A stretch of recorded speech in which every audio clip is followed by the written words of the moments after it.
What up, people?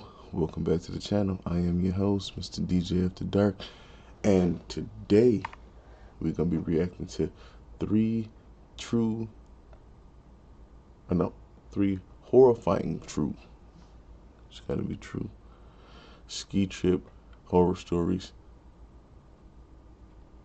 Let's go ahead and get in there. Like what? You know what I'm talking about.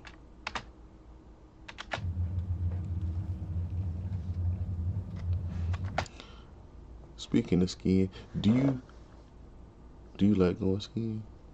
Have you ever been skiing? Didn't didn't they make a movie about skiing? Or at least it had a ski lift in it. I think it was called The Gray. The Gray. With the wolves and stuff. You gotta look at it. You gotta check it out. So let's go ahead and get in there. My first big skiing trip ever was with my friends Angel, Amy, and Jessica, and we all flew to Colorado. We all rented an Airbnb in the town of Snowmass, right by Aspen Mountain Ski Resort. I had only been snowboarding one other time in my life at this point, and that consisted of riding down the bunny hill over and over. I was pretty bad. First thing we did from the airport was Uber straight to the Airbnb. It was a spacious 4-bedroom house. It had a huge deck with a hot tub on it overlooking the Colorado countryside. Since it was nighttime already by the time we got there, we went out to some local bar on the first night, which was a Thursday. The next day we went straight to the mountain via Uber. We got our rental equipment at the mountain to make things easier. It actually wasn't super crowded on the first day, probably because it was a work day. The next day it got a lot more crowded. For some reason I just couldn't really get the hang of it. I couldn't make it down a slope without falling at least a few times. At a certain point, I was so fed up that I just sat on the side of a slope to catch my breath and take a break. Meanwhile, a bunch of people zoomed past me, even little kids that made it look easy. Then came this man who seemed like he didn't really know what he was doing either.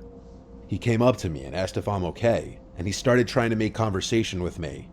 It was the weirdest spot to make conversation, so after a few seconds of answering his questions, I got up and said nice talking to you, and resumed trying to snowboard down the mountain. This mountain was a blue run, meaning it was a longer slope to get down and slightly more difficult than a green. I stopped again a little further down the mountain to take another break. I really wasn't having fun. To my dismay, I saw that guy from before approaching me again. Shields Neil, he coming to get you. He said, hey, there go girl go again. Let me go on over here. Talk to her. Hopefully I can get her number. He was inching closer to me with the same struggle I had been dealing with. He stopped right next to me and unstrapped from his snowboard, then sat a few feet from me. He started talking to me about how he's not used to so many pretty girls like me being here. Bitch. This was super weird because I had on a ski mask and helmet.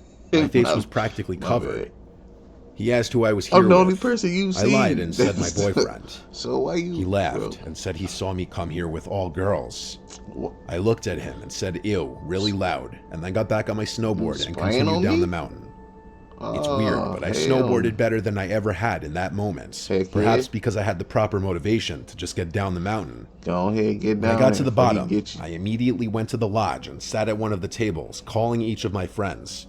Amy was the first one to pick up. I explained what just happened and asked her to just come sit with me. A few minutes later, I saw her walking over to me. I had already texted our group chat saying we should leave. It was already around 3 o'clock anyway. We'd been there a few hours.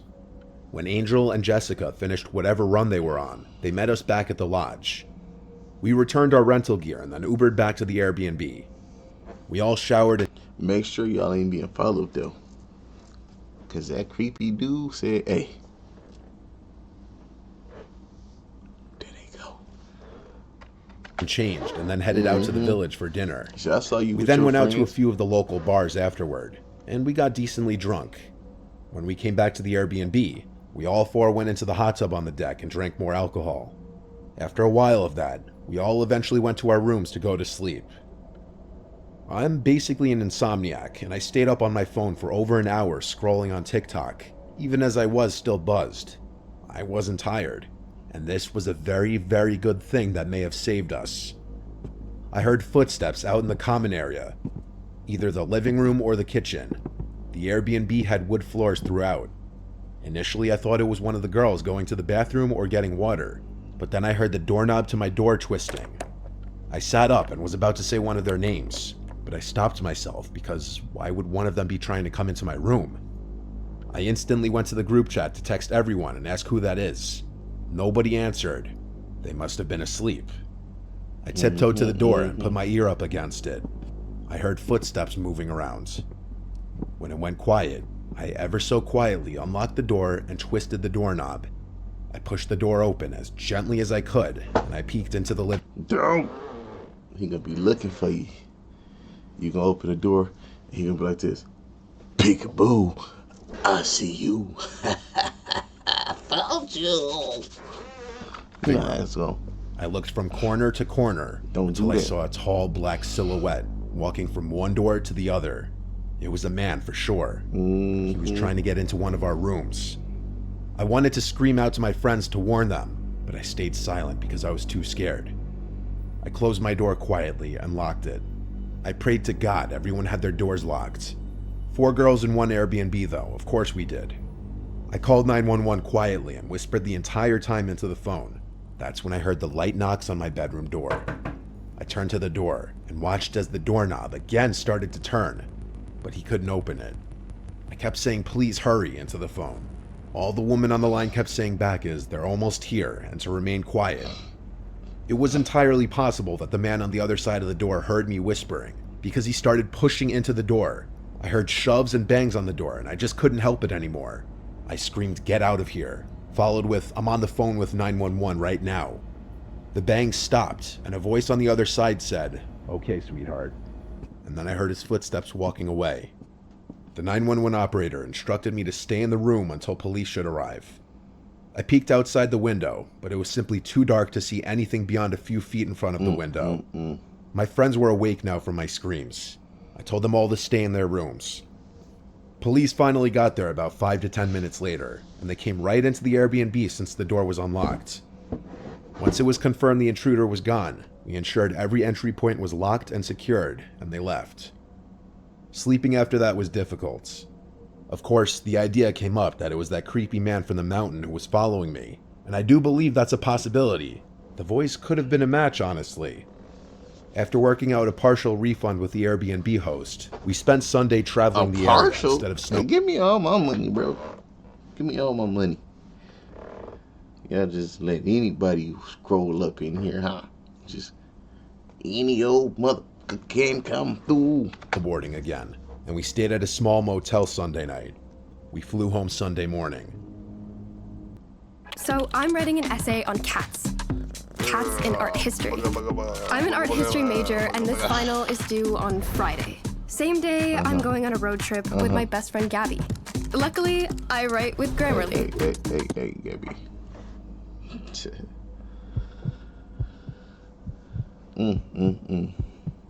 Got to be more careful. Whenever I was scared as a kid, my dad had always told me in life that you should not be scared of ghosts, fear the living, because they can actually hurt you. In my late teenage years, I came into some money after my father committed suicide and I received an inheritance from him.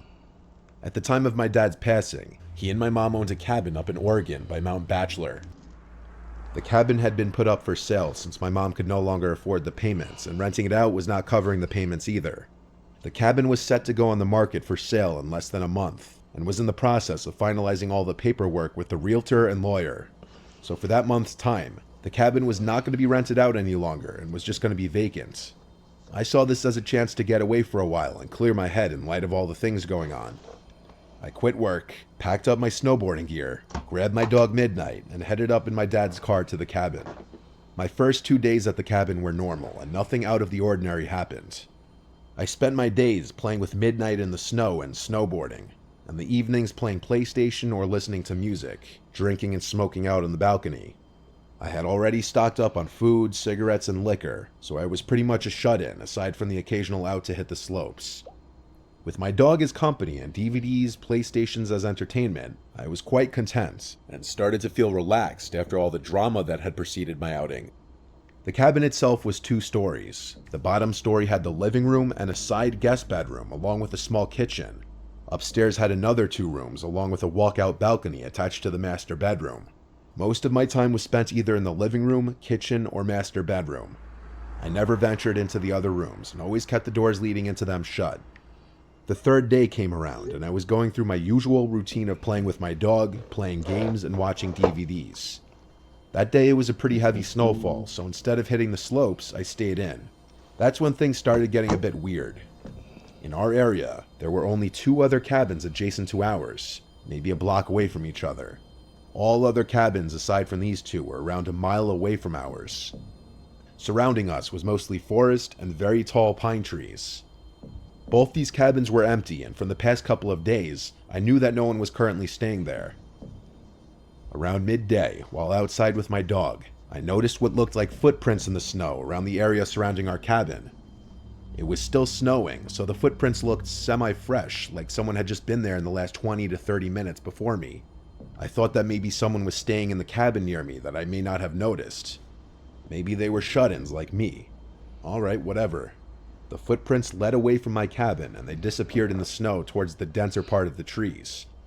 I disregarded the footprints and went back inside. Nighttime came around, and I decided to head to bed. My dog Midnight was laying on the bed with me when I noticed his ears perk up to a listening position. This was followed by him quickly jumping off the bed and running downstairs to the living room. I lay in the bed and stayed silent. I was honestly freaked out. I could hear him moving around downstairs back and forth. After around 5 minutes, he ran back upstairs to me and started to do his doggy dance for the sign that he had to pee or that he wanted to go outside. Shit, well fine, I can't say no to him, so we both went downstairs to the outside driveway for him to do his thing. Only he didn't want to pee. As soon as we were outside, he started to pull his leash, trying to drag me to where he wanted to go. He kept looking into the dense part of the trees where the prints had been earlier, but he also kept sniffing the side of the house and looking up towards the roof. After he figured out that I was not going to go where he wanted, he sat himself down and just stared into the darkness. A bit unusual for him, but alright, maybe there's some forest animals out there that he wants to chase down. But fuck this, I didn't want to chase anything, so I pulled him back inside and we both headed back upstairs. Around half an hour later, I was lying in my bed when I heard what sounded like hooves walking on my roof. It was only a series of around 6 steps, and I rationalized that it could be a pine cone falling from a tree onto the roof, or maybe a kind-hearted forest animal running around. What the hell? But here's the thing. The steps seemed to be spaced apart like a man-length stride, so it was really freaking me out. Midnight also heard the noise and was quick to run to the balcony screen door, expecting for me to let him out. Alright, you know what? I'm a tough guy, and at the time, I considered myself to be fairly well built and strong enough to handle myself. So I grabbed my... So you hear footsteps on your roof and be like, oh, that's just a pine cone or something. Making all that noise through snow that's on the roof. Yeah, I guess. Come on, people. Use your brain. My coat and shoes along with my cigarettes and flashlight and went out onto the balcony. As soon as I went outside, I lit up my cigarette and started canvassing the roof with my light. Nothing there, and the snow on top was undisturbed. Weird. Was it all in my head? What about Midnight hearing the noise? Maybe he was feeding off my paranoia. I started to calm down and relax again. My eyes started to adjust to the darkness, and I kept smoking and just staring at the stars and trees next to our cabin. That's when I saw it. In a tree that was a little taller than our cabin and around 20 feet from the balcony, I saw what looked like a man crouched in a squatting position in between 2 branches. It looked really tall, like 8 or 9 feet, and it was really fucking skinny. It was squatted on one branch, and its freakishly long, white arms were extended above its head, holding onto the branch above it, while its mouth was wide open with no expression. That's not a man. You better go back in the house and lock everything down. And make sure you got you a taser or some bear mace or something. Because, hey, that ain't even human. But he coming to get you, though. I wasn't sure if I was really seeing this thing, and stood just staring and sat there motionless. I noticed Midnight stand up and start pacing behind me and lightly barking at the same time. The thing still did not move. I put my cigarette out and was debating on shining the light in the thing's direction, but something in my head kept screaming not to. So I walked backwards to the inside of the room and pulled Midnight with me. Once inside, I locked the door and shined the light in the thing's direction, but there was nothing there. I shut the curtains to the screen door and retreated back to bed. But later on in the night, I heard some light tapping at the screen door, like someone was tapping on the glass with their fingers. It was consistent and did not stop for nearly an hour. Midnight seemed to stare at the door, but he wouldn't go near it anymore. The weirdest part was that I had a feeling like someone was inviting me to open that door, but at the same time, I kept hearing my dad's voice in my head, telling me to stay in bed and don't do it. I listened to my dad's voice and just stayed where I was. I passed out eventually and woke up in the morning. It didn't take me long to pack everything and get the hell out of there. Heck no, man. And then you gonna try to shine a light on there? Hey, you lucky you wasn't right there no more. You'll do one of these things and jump straight across onto you through the window.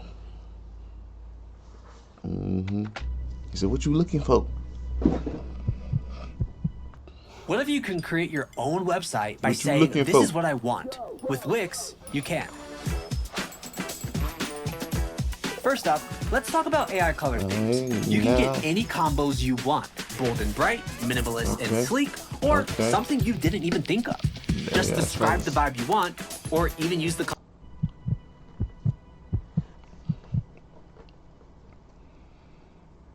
My family owns a property in Vermont that we use in the wintertime for skiing and snowboarding. It's at the... This don't got nothing to do with it.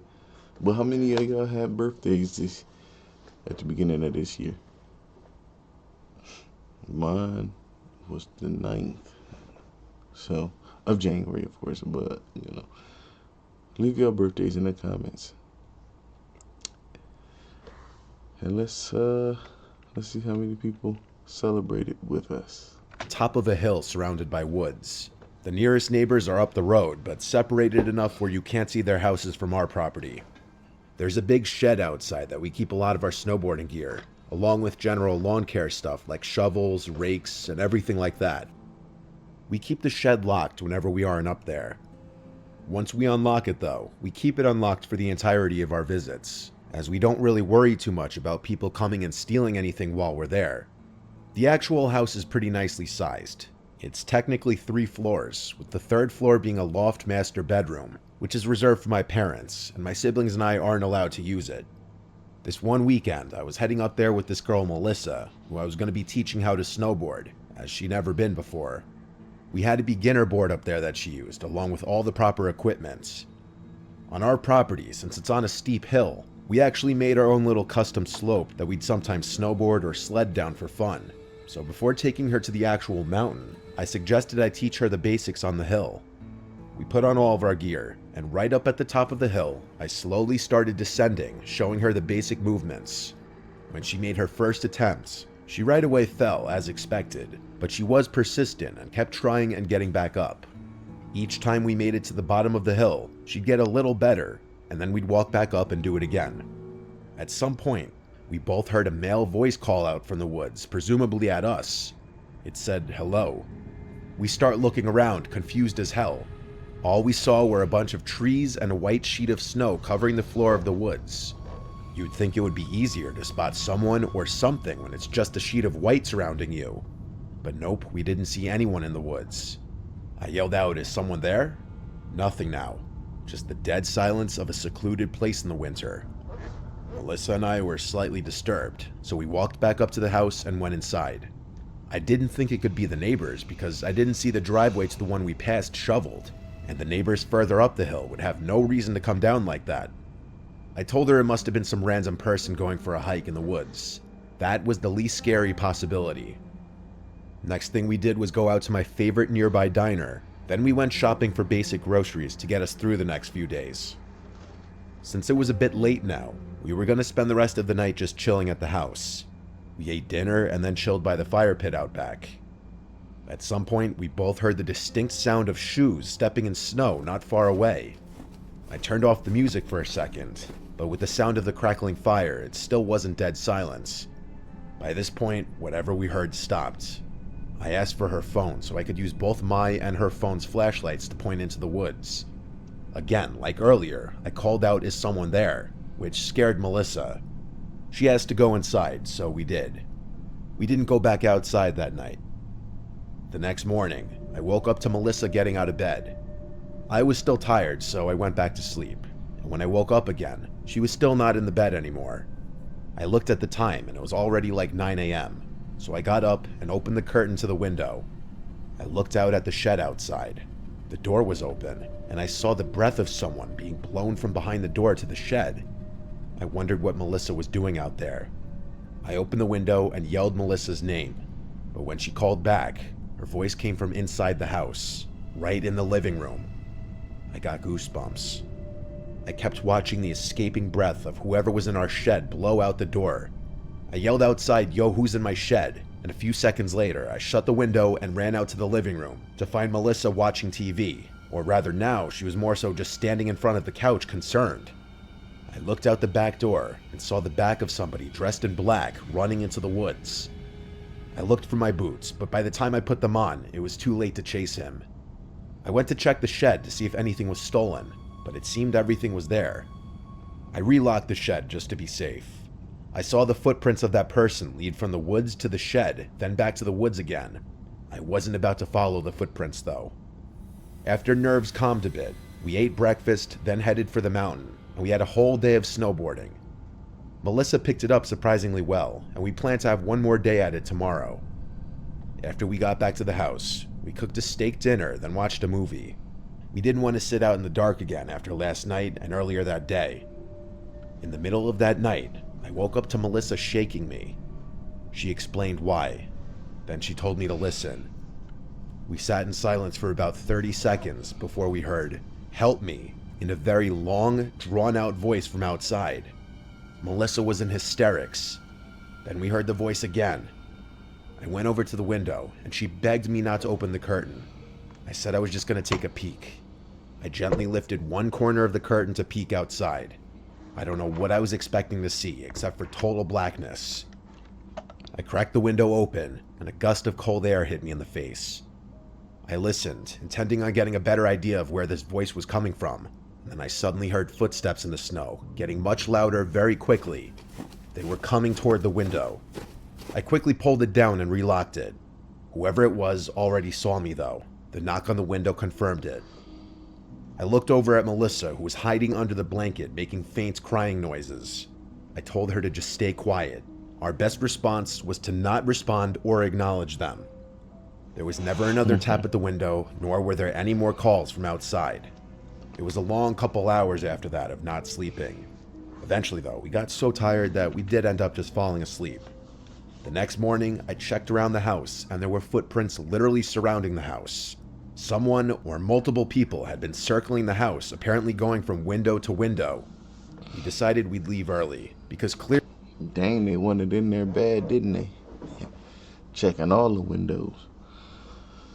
But, so we come to the end of this video. Obviously, it's the end of the video, because ain't nobody, But listen, like I said, no, I didn't say it in the beginning of the video, so I'm going to say it right now.